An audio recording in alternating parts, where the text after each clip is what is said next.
स्वागत है आपका प्रोफेसर अरुण कुमार नई परख के मंच पर। अभी-अभी जब ये रिकॉर्डिंग मैंने शुरू की उससे ठीक पहले मैं आपको एबीपी चैनल पर संदीप चौधरी के कार्यक्रम में चर्चा करते हुए देख रहा था। उसमें एक दूसरे अर्थशास्त्री भी थे विजय सरदाना वहाँ पर और राजनीतिक दलों के नुमाइंदे थे। संदीप चौधरी सवाल पर सवाल दाग रहे थे और अपनी टीका-टिप्पणियाँ भी कर रहे थे। मुख्य तौर पर बहस के केंद्र में प्रश्न ये था कि सरकार हर साल देश की जनता से पेट्रोल और डीजल पर लगने वाले टैक्सों, ड्यूटियों, इनकी शक्ल में करीब 7.5-8 लाख करोड़ रुपए सरकार से जनता की जेब से खींच लेती है। और ये भी चर्चा हो रही थी कि इस पैसे का इस्तेमाल चुनावों में वोट खरीदने के लिए रिश्वतों के तौर पर जो तमाम स्कीमें होती हैं, इसके खाते में इतने पैसे पहुँचा दो, उसके खाते में इतने पहुँचाओ, महिलाओं को ये दो और उनको ये दो, इस सब में वो काफ़ी पैसा खर्च होता है। सरकार ये भी बात कही गई अगर तेल, पेट्रोल को जीएसटी के तहत ले आया जाए, तो ये सरकार की कमाई बंद हो जाएगी और कुल मिला के इसमें 5% से ज़्यादा कमाई नहीं कर पाएगी सरकार। ये भी एक समस्या इसलिए जीएसटी के तहत नहीं लाया जा रहा क्योंकि सरकार इसके ज़रिए बड़े पैमाने पर पैसा कमा रही है। अभी एक हमारे मित्र ने बड़ी अच्छी टिप्पणी की थी कि सरकार तो पेट्रोल और शराब के ऊपर चल रही है। सरकार की आमदनी का स्रोत तो पेट्रोल और शराब है, इसलिए वो जीएसटी के तहत भी नहीं लाते। जीएसटी के तहत लाएंगे तो आमदनी भी इतनी नहीं रह जाएगी। वैट भी वो यूनिफॉर्म नहीं लगाना चाहती सबके ऊपर। अच्छा, अब स्थिति ये हो गई है कि जनता के ऊपर बहुत ज्यादा बोझ पड़ रहा है। 8 दिन के अंदर काफी पेट्रोल की कीमत बढ़ चुकी है। खतरा ये है कि अभी जितनी बढ़ी है उसकी कई गुनी और बढ़ेगी। भले ही वो धीरे धीरे करो, बकरा किश्तों पर कट रहा है। इस प्रकार की बातचीत कही की जा रही है। तो ये जो स्थिति है, इस स्थिति से चारों तरफ हंगामा मचा हुआ। उन्होंने जनता से अपने रिपोर्टरों की बातचीत के क्लिप भी दिखाए, आपने भी देखे होंगे। हर व्यक्ति सरकार की निंदा कर रहा था उसमें, चाहे महिलाएं हों, चाहे लोग हों, चंडीगढ़ में हो, दिल्ली में हो या और कहीं हो, वो लोग सरकार की निंदा कर रहे थे। मोदी सरकार को नाम लेकर जिम्मेदार बता रहे थे। मतलब कोई किसी किस्म की वो नहीं थी। अब उसमें जो पर्दा हो रहता है ना कि लोग लिहाज करके बोलते हैं, वो सब बात खत्म हो गई क्योंकि लोगों की जेबों पर और लोगों के घर के उसके ऊपर मार पड़ रही है। दूसरी तरफ जो सरकार समर्थक अर्थशास्त्री हैं, मैं दोनों बातों को जोड़ना चाहता हूँ इसलिए, जो सरकार समर्थक अर्थशास्त्री रहे हैं, यहाँ तक कि उसमें एक है सुरजीत भल्ला। उनका सरकार समर्थन का लेवल ये है कि 2015 में मुझे याद है अच्छी तरीके से, जब दिल्ली में विधानसभा का चुनाव हो रहा था तो वो दुनिया के अकेले आदमी थे जिन्होंने इंडियन एक्सप्रेस में विश्लेषण करके बताया था कि बीजेपी किस तरह चुनाव जीत जाएगी, क्योंकि बीजेपी की 3 सीटें आई। मतलब कितने अंध समर्थक हैं वो, अंध भक्तों से भी गए बीते हैं। उनकी ये हालत थी उनकी, क्योंकि बीजेपी वाले खुद नहीं ये बात कह रहे थे, आरएसएस वाले खुद नहीं ये बात कह रहे थे चुनाव बहुत कड़ा है, बहुत मुश्किल है, पता नहीं क्या होगा। तो वो भी कह रहे हैं कि भाई सरकार अर्थव्यवस्था के मामले में गच्चा खा रही है, नुकसान हो रहा है अर्थव्यवस्था में। उनके अपने तर्क हैं कि और ज्यादा रिफॉर्म कीजिए, और ज्यादा कारपोरेट बाजार को प्रोत्साहित कीजिए, लेकिन फिर भी ये तो मान रहे हैं कि सरकार अर्थव्यवस्था का प्रबंधन ठीक नहीं कर पा रही है। एक अशोक गुलाटी साहब हैं जो एग्रीकल्चर इकोनॉमिस्ट हैं, वो भी कह रहे हैं कि भाई 1991 वाला सीन निकल के आ रहा है पूरा का पूरा। वो खतरा सामने खड़ा हुआ है, 1991 वाले सीन का खतरा सामने खड़ा हुआ है। सभी लोग कह रहे हैं कि भाई जो क्राइसिस है, जो रुपए की क्राइसिस है, पेट्रोल की सप्लाई की क्राइसिस है, वो सब मिला के परिस्थिति बहुत जटिल हो गई है, बहुत बुरी स्थिति है, बहुत बुरी स्थिति है। और इससे कुछ ऐसा करना पड़ेगा असाधारण, जो बाजार और चूंकि लोग कहते हैं नहीं कि जब संकट होता है तो सरकार बड़े भयानक जन विरोधी रिफॉर्म करती है और लोगों के गले मढ़ देती है रिफॉर्म, और संकट के नाम पर लोगों के गले उतार दिया जाता है। ग्लोबलाइजेशन में भी तो मनमोहन सिंह ने और इन सब लोगों ने मिलकर यही किया था जब वो वित्त मंत्री थे इस देश के। तो ये जो पूरी परिस्थिति है, इसमें सरकार एक लुटेरे की तरह लग रही है कि वो जनता की जेब से लगातार पैसा खींच रही है, क्योंकि उसे अपनी राजनीति गोटी लाल करनी है, अपने खर्चे चलाने हैं, अपने रेवेन्यू को गिरने से रोकना है, और पता नहीं उसे क्या क्या करना है और वो कैसे इसका मैनेजमेंट करेगी। प्रोफेसर साहब। अभय जी, आपने बहुत सारे सवाल एक साथ रखे हैं। मेरा मानना है इसके ना एक ओवरऑल मैक्रो पर्सपेक्टिव में देखना पड़ेगा। नहीं तो क्या होता है कि हम अगर सब चीज को अलग अलग करके देखते हैं तो आपस में कॉन्ट्रडिक्शंस हो जाते हैं और उससे कोई समाधान नहीं निकलता है।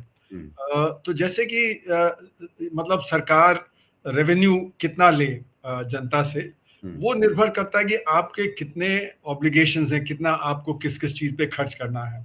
तो जैसे कि आपका कैपिटल एक्सपेंडिचर है, आपको इंफ्रास्ट्रक्चर बनाना है, आपका जैसे कि सोशल इंफ्रास्ट्रक्चर है, शिक्षा है, स्वास्थ्य है, हाँ, फिर रूरल डेवलपमेंट है, एग्रीकल्चर डेवलपमेंट है, रोजगार है ना? तो सरकार के खर्चे होते हैं। तो अभी जैसे सेंट्रल गवर्नमेंट का बजट आप समझिए करीब 53-54 लाख करोड़ रुपए का है।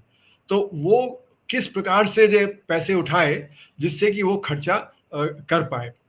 तो इसलिए मतलब वो तो सरकार जब टैक्सेशन होता है तो सरकार लोगों से ही टैक्स लेके और फिर हमारे अर्थव्यवस्था में खर्च करती है, जिससे कि जो बेनिफिट मिले लोगों को वो मिले। इसमें सवाल उठता है कि आप किस प्रकार से रेवेन्यू रेज करें। एक तो है आपकी जो बोरो कर लें, है ना, जो मार्केट में बोरो कर लें जिस पे फिर आपको बाद में ब्याज देना पड़ेगा, है ना। दूसरा है कि आप डायरेक्ट टैक्स से रेज करें, है ना, जो प्रत्यक्ष कर होते हैं, जो मतलब डायरेक्टली इनकम पे पड़ते हैं। और तीसरा है कि इनडायरेक्ट टैक्स से रेज करें, है ना। तो पेट्रोल हुआ, डीजल हुआ, ये जो वैट हुआ और जो आपका जो एक्साइज ड्यूटी हुआ और जीएसटी हुआ, ये तो इनडायरेक्ट टैक्स है ना। तो इनडायरेक्ट टैक्स जो होते हैं वो रिग्रेसिव होते हैं, उनका भार गरीब आदमी के ऊपर ज्यादा पड़ता है, जबकि जो प्रत्यक्ष कर होते हैं उनका भार अमीरों के ऊपर पड़ता है। तो जैसे कि अगर आप देखें तो हमारा इनकम टैक्स में जो इफेक्टिव टैक्स पेयर हैं वो तो मुश्किल से 1.25% ही है, यानी कि 150 करोड़ में से करीब करीब आप ये समझिए कि 1.5 करोड़ लोग जो हैं वो इफेक्टिव टैक्स पेयर हैं, है ना। हालांकि जो रिटर्न फाइल करते हैं उनकी संख्या 9 करोड़ हो सकती है, पर इफेक्टिव टैक्स पेयर तो सिर्फ 1.5 करोड़ है। उसी तरह कॉर्पोरेट टैक्स है वो तो पूरा का पूरा अमीरों के से ही आता है, जो कॉर्पोरेट सेक्टर को करता है।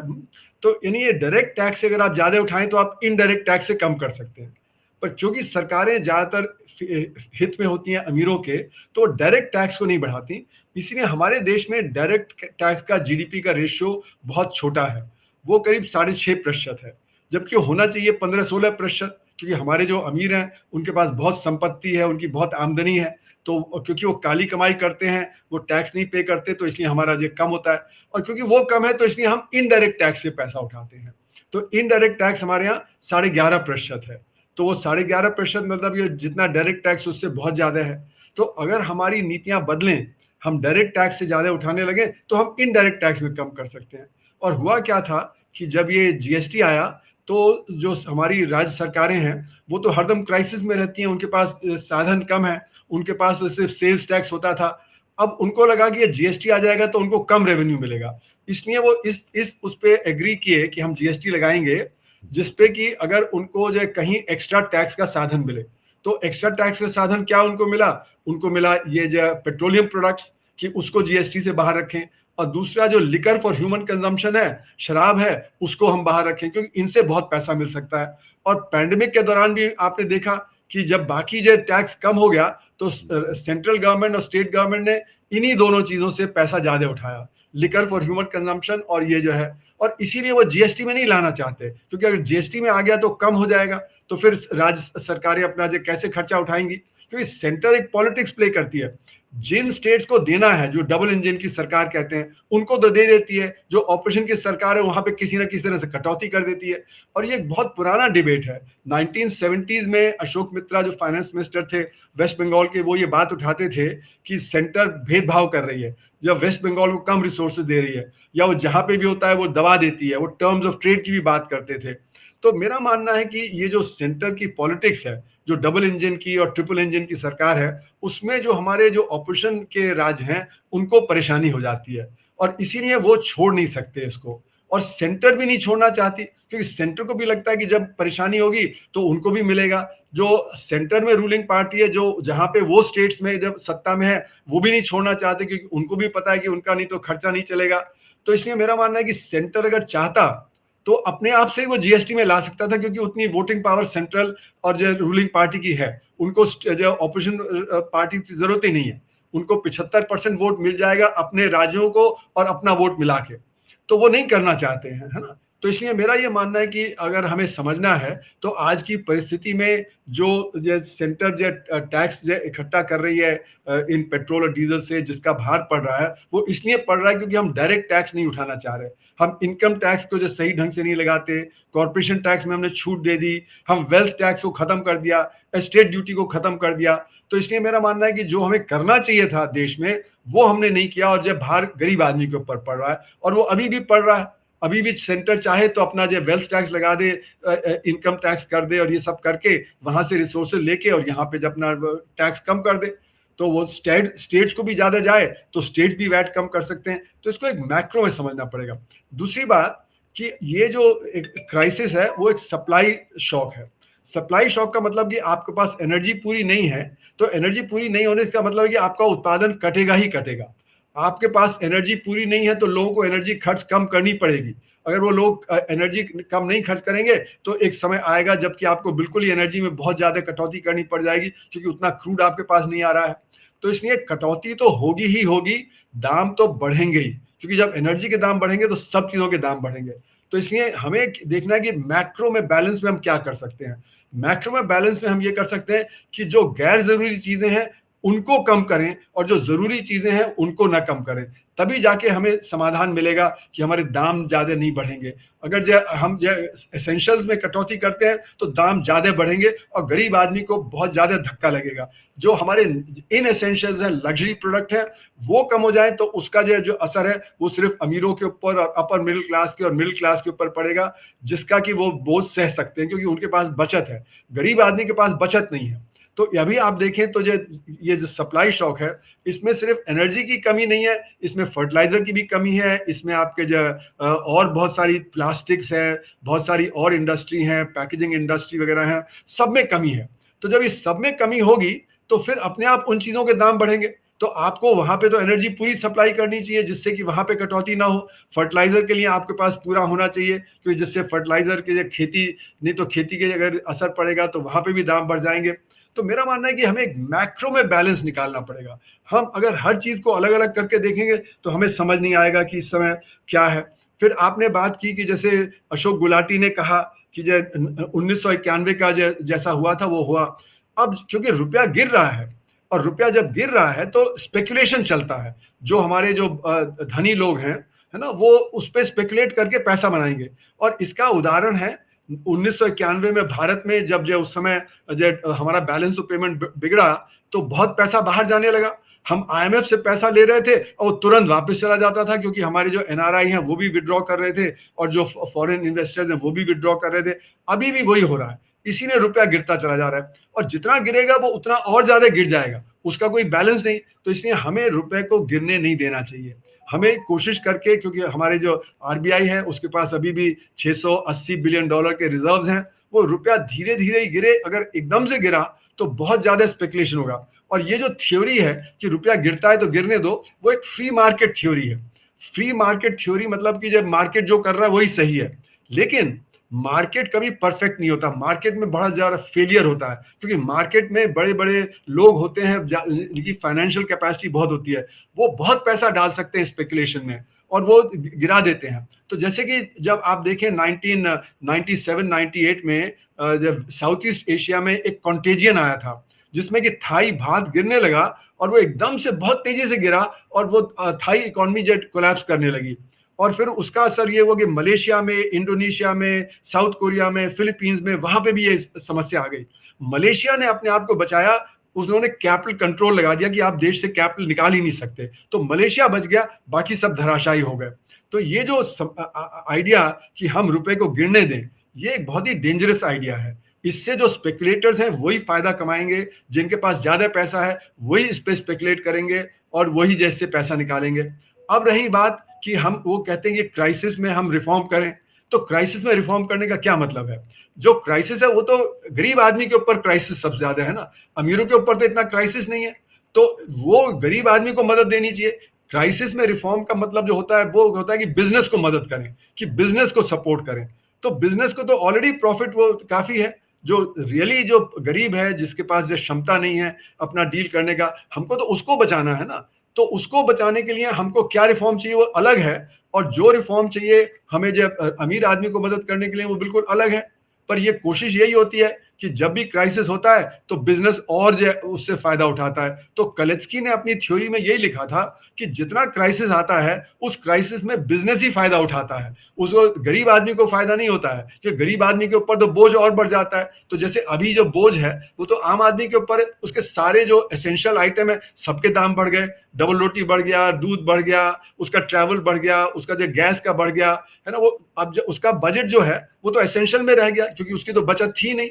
और उसके ऊपर तो 20-30% का इन्फ्लेशन हो गया क्योंकि ब्लैक मार्केटिंग चल रही है। तो जो सरकार कह रही है कि 3.5% का इन्फ्लेशन है, उसको तो 20-30% इन्फ्लेशन, उसकी 11-12 हजार रुपए की आमदनी में उसका 3-4 हजार तो एक्स्ट्रा उसके जो गैस में चल जाता है। फिर जब बाकी सब जो ढाबे में खाना अगर वो खाएगा तो 50 रुपए की थाली 80 रुपए की आ रही है, तो उसके तो फिर जब 30-40% का इन्फ्लेशन है। तो हमारा इन्फ्लेशन भी सही आंकड़ा नहीं दिखा रहा। तो सरकार कहती रहेगी नहीं उत्पादन में कोई फर्क नहीं पड़ा, वो कहती रहेगी जो इन्फ्लेशन ज्यादा नहीं है तो हम तो बहुत अच्छा कर रहे हैं।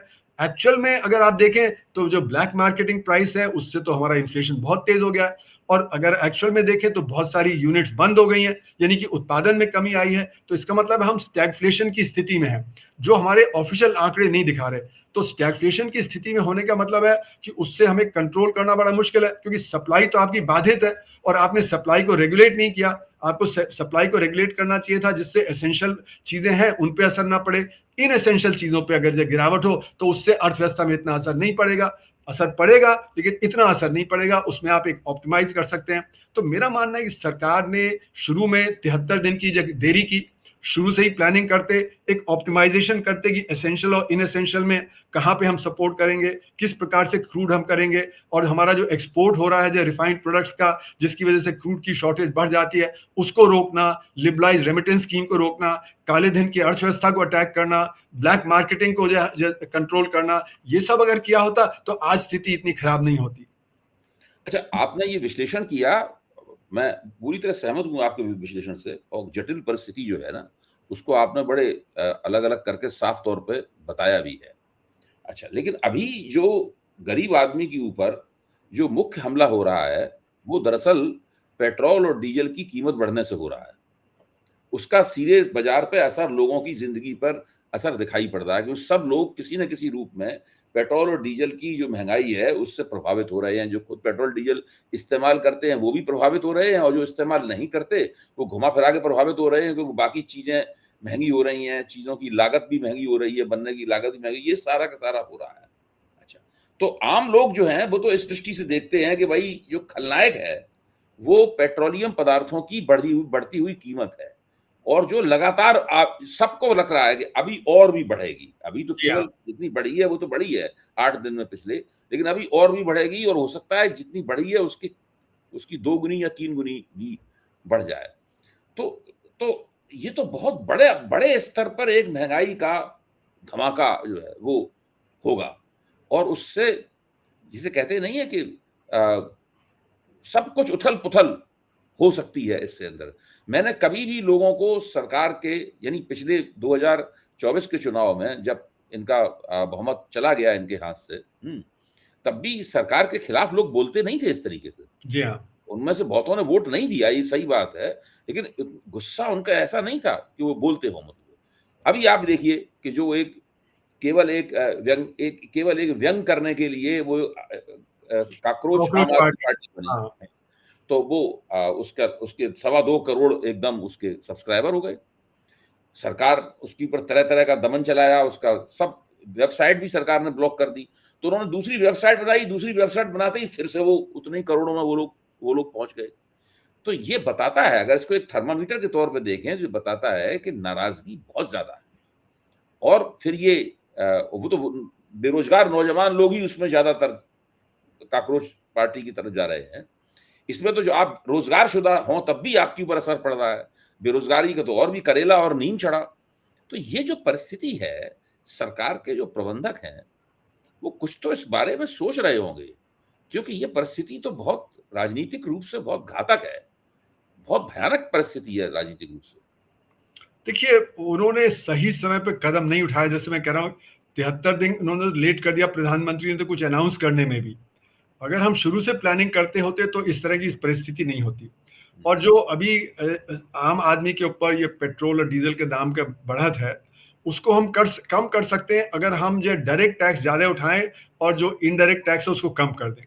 इनडायरेक्ट टैक्स मतलब कि हमारा जो वैट है और हमारा जो एक्साइज ड्यूटी है उसको हम कम कर दें, तो फिर वो हमें बढ़ाने की जरूरत नहीं पड़ेगी और आम आदमी के ऊपर बोझ नहीं पड़ेगा। लेकिन उसमें भी हमें प्लानिंग करनी पड़ेगी, क्योंकि हमारे पास क्रूड ऑयल तो कम आ रहा है, कच्चा तेल तो कम आ रहा है, और कच्चा तेल कम आने से हमारे पास रिफाइंड प्रोडक्ट भी जो कम रहेगा, तो कमी हो जाएगी। तो इसलिए उसको कमी को हम कैसे सॉल्व करेंगे? पहली चीज है कि आप एक्सपोर्ट करना बंद कर दीजिए उसको, जिससे कि यहाँ पे जब पूर्ति हो जाए और क्रूड ऑयल की कमी आपकी ना बढ़े, है ना। और दूसरी बात यह है कि जब आप जो एसेंशियल्स को वो प्रोवाइड करेंगे और इन एसेंशियल से काटेंगे तो आपकी पूर्ति होगी, फिर कमी तो है ही। तो इसलिए वो एक मैक्रो प्लानिंग की जरूरत थी, जो मैक्रो प्लानिंग नहीं की, और इसीलिए आज ज्यादा परेशानी है। क्योंकि मेरा ये मानना है कि क्रूड ऑयल के स्टॉक्स भी खत्म हो रहे होंगे, क्योंकि जो रिफाइनरी हैं उनका पास 7 दिन का क्रूड ऑयल का रिजर्व होता है। वहां तो जहाज आता है, भरता है और वो इस्तेमाल होता रहता है, तो 7 दिन का होता है। और आपका स्ट्रेटेजिक रिजर्व 9.5 दिन का है, तो 16.5 दिन का तो आपके पास कुल रिजर्व है। सरकार कहती रहती है हमारे पास 60 दिन का है। 60 दिन का कैसे हो जाएगा? 60 दिन का मतलब कि आपके जो जहाजों में भी लदा हुआ है आप उसको भी काउंट कर रहे हैं, पर वो तो इस्तेमाल हो रहा है ना। तो इसलिए मेरा मानना है 16.5 दिन का ही आपके पास था। और क्योंकि क्रूड आपके पास कम आ रहा है, तो वो ज्यादा ज्यादा 40, 50, 60 दिन तक जो आप जब खत्म कर देंगे। तो मेरा मानना है कि इस समय परिस्थिति काफी बिगड़ी हुई है, तभी क्रूड ऑयल जो है उसकी हो सकता है शॉर्टेज हो, और इसीलिए छोटे शहरों में जो है परेशानी है। जैसे मेरा बेटा आज गोवा में है ना, तो वो 3 घंटे लाइन में खड़ा रहा, उसको जो जब उसका टर्न आने लगा तब तक वो पेट्रोल पंप बंद हो गया, और उसके 3 घंटे का पेट्रोल भी खर्च हो गया और उसको कुछ मिला भी नहीं। तो यानी कि छोटी जगहों पे ये बहुत ज्यादा किल्लत है। आप देखें तो फर्टिलाइजर में भी किल्लत है, और वहां पे सुनने में आ रहा है कि वहां पे ब्लैक मार्केटिंग चल रहा है। वो कह रहे हैं कि आपको हम 1 बोरी तब देंगे जब आप ये और खरीद लो हमसे, है ना। तो एक तरह से परेशानी जो है वो आम आदमी की। तो इसलिए मैक्रो में जो है सिचुएशन, वो हमारी सरकार को शुरू से मार्च से ही करनी चाहिए थी। जैसे कि बाकी और देशों ने मार्च से ही जो इसकी जो तैयारी करनी शुरू कर दी थी कि ये परेशानी बढ़ेगी तो उसको कैसे डील करेंगे। पर क्योंकि इलेक्शन चल रहे थे, सरकार ने बार बार ये कहा कि नहीं हम तो सब कुछ ठीक करेंगे, तो एक ओवर कॉन्फिडेंस था। जैसे कि मैं बार बार कहता हूँ कि ओवर कॉन्फिडेंस जो हमारा पैंडेमिक के दौरान भी था। जब पैंडेमिक जब पहली जो खत्म हो गई है वेव, जो पहली वेव, तो उससे उसके बाद हमने कहना शुरू किया हम तो विश्व गुरु हैं। जब वर्ल्ड इकोनॉमिक फोरम में जनवरी में हमने कहा कि हम तो विश्व गुरु हैं, और हमने तो देखो कितना अच्छा कंट्रोल कर लिया, बाकी देशों को हमसे सबक लेना चाहिए। जबकि जनवरी के मिडिल से वो दोबारा पैंडेमिक बढ़ने लगा था, और ये सबको पता था कि सेकेंड वेव आएगी। और स्पेनिश फ्लू जो 100 साल पहले आया था, उसमें सेकेंड जो वेव थी वो घातक थी, लेकिन हमने सेकेंड वेव की तरफ ध्यान नहीं दिया। हमने वैक्सीन ऑर्डर नहीं किए जनवरी तक, तो हमारी जो सीरम इंस्टीट्यूट है जिसके पास 6 करोड़ वैक्सीन थे, उनको एक्सपोर्ट करना पड़ा, नहीं तो खराब हो जाते, हमें नहीं वो मिले। और हमने कहा कि हम 1.5 महीने में अपने 1.5 करोड़ लोगों को जो फ्रंट लाइन वर्कर है उनको वैक्सीनेट करेंगे। उस लेवल पे आपको 23 साल लगते सबको जो वैक्सीनेट करने में, तो इतना धीरे धीरे आपने शुरू किया। फिर महाकुंभ को आपने अलाउ कर दिया कि महाकुंभ है, वो सुपर स्प्रेडर बन गया। फिर पश्चिम बंगाल का इलेक्शन था, उसको आप जो चलते हुए वो सुपर स्प्रेडर बन गया, और इसलिए डेल्टा वेव में लाखों करोड़ों लोग परेशानी में आ गए। जिस तरह की परेशानी डेल्टा वेव में आई वो और कहीं नहीं दिखी, है ना, लाशें बह रही थी। तो हम लोग गलत फहमी में रहते हैं कि हम विश्व गुरु हैं, हम सब कुछ हैंडल कर लेंगे। और यहाँ पे इसीलिए अभी भी जो आप कह रहे हैं कि परेशानी जो बढ़ रही है ना, जो मतलब आम जनता तरह तरह से अब सरकार को ब्लेम कर रही है, वो इसीलिए क्योंकि देखिए आम आदमी की जिंदगी तो एकदम खत्म सी हो रही है। अभी मेरा जो मालिश करने वाला आया वो बोल रहा था कल मेरी गैस खत्म हो गई, मैं खाना नहीं बना पाया, तो मेरे नेबर के ने कहा कि ये छोटा सिलेंडर ले लो, उसमें 2 किलो भरवा लो। तो उसने 2 किलो भरवा के किया और कह रहा था कि अब हम एक दिन में एक बार खाना बनाते हैं। तो गैस की किल्लत अभी भी है। और आप देखिए नोएडा में, गुरुग्राम में, पंजाब में, राजस्थान में, सब जगह वर्कर प्रोटेस्ट कर रहे हैं, जगह जगह प्रोटेस्ट हो रही है, सरकार उनको अरेस्ट कर ले रही है उनको रोकने के लिए। तो ये जो आपने कहा ना कि जो यूथ जो है, एम्प्लॉयड हो या अनएम्प्लॉयड, दोनों परेशानी में है। क्योंकि एम्प्लॉयड यूथ की जो रोजमर्रा की जिंदगी है उस पर असर पड़ गया। अगर आपकी 11,000 की जो आमदनी है और आपका 3,000 रुपया अतिरिक्त सिलेंडर में लग रहा है, या आप ढाबे में खाते हैं 50 रुपए की थाली 80 रुपए की हो गई, तो आपका तो बजट एकदम बिगड़ गया। आपके पास कुछ बचत ही नहीं रहेगी, तो फिर आप मतलब परिवार को कैसे गाँव में भेजेंगे? या अगर आपका परिवार यहाँ पे है तो उनको कैसे चलाएँगे? तो ये परेशानी बहुत ज़्यादा है, क्योंकि एक सप्लाई शॉक है। इस सप्लाई शॉक में एनर्जी की भी शॉर्टेज है, बाकी और ढेर सारी चीज़ों की शॉर्टेज है। दवाओं की भी शॉर्टेज है, प्लास्टिक्स की भी शॉर्टेज है, फर्टिलाइज़र की भी शॉर्टेज है, हीलियम की भी शॉर्टेज है, तरह-तरह की है। तो इसलिए असर इसका ज़्यादा है। तो इसीलिए हमको तो बहुत सीरियसली लेके कुछ करना चाहिए था मार्च के महीने से ही, और इसीलिए हम लोग मार्च के महीने से कह रहे थे कि आप जो गैर फिजूल खर्ची है, कॉर्पोरेट सेक्टर की है, सरकार की है, उसको खत्म करिए, जिससे कि जो आपकी एनर्जी में सेविंग हो, आपके जो फॉरेन एक्सचेंज का रिजर्व बना रहे। वो जितना गिरेगा तो आपका रुपया उतना गिरेगा, और रुपया गिरेगा तो स्पेकुलेशन होगा और आप जो और ज्यादा परेशानी में आ जाएंगे, जैसे कि 1991 में हुआ, या जो ये कॉन्टेजियन हुआ जो साउथ ईस्ट एशिया में। तो इसलिए सही समय पे सही कदम उठाना ही जरूरी है। आप ये कहते रहते हैं कि जी हमने तो 2 महीने तक तो बढ़ाए नहीं दाम, तो आज परेशानी और ज्यादा बढ़ गई, क्योंकि उस समय जो कदम उठाने चाहिए थे नहीं उठाएंगे तो बाद में ज्यादा परेशानी में आ जाएंगे। तो इसलिए मेरा मानना है कि सरकार की जो नीतियां हैं वो ये नहीं देख रही कि गलतियां उन्होंने क्या की और क्या उनको करना चाहिए था। जी, बहुत-बहुत धन्यवाद प्रोफ़ेसर अरुण कुमार। आपने जो परिस्थिति है उसका बड़ा ज़बरदस्त विश्लेषण किया और बात सब साफ तौर पे समझ में आ गई कि कहाँ सरकार की गलती है और परिस्थिति की जटिलता कितनी है, और सरकार ने अपनी गलती से मसले को और ज़्यादा उलझा दिया है, और किस तरीके से इसका सबसे ज़्यादा असर जो है, वो गरीब आदमी पे पड़ रहा है। हिंदुस्तान का गरीब आदमी बहुत बुरे दिनों की तरफ देख रहा है। मुझे तो लगता ये है कि महीने भर के अंदर-अंदर इतने ज़्यादा बुरे दिन शुरू हो जाएँगे जो आज़ादी के बाद शायद ही कभी आए हों। अब ये तो ऐसी स्थिति है जिसका हम लोगों को बार-बार विश्लेषण करना पड़ेगा। बहुत-बहुत धन्यवाद प्रोफ़ेसर। धन्यवाद। नमस्ते।